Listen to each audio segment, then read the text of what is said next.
Downloading data from Pinterest can help you keep track of your favorite pins, boards, and other information. Follow these steps to successfully download your data. Step 1. Log into your Pinterest account. Visit the Pinterest website and log in using your credentials. Make sure you have access to the account from which you want to download data. Step 2. Access account settings. Once logged in, click on your profile icon at the top right corner. From the drop-down menu, select Settings to access your account settings.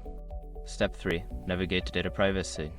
In the Settings menu, look for the Privacy and Data section. This is where you can manage your data preferences and request a download. Step 4. Request data download. Find the option that says Download your data or similar. Click on it and follow the prompts to request your data.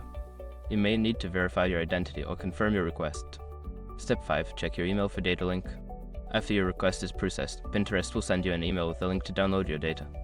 Follow the link provided in the email to access and save your data to your device. By following these steps, you can easily download your data from Pinterest.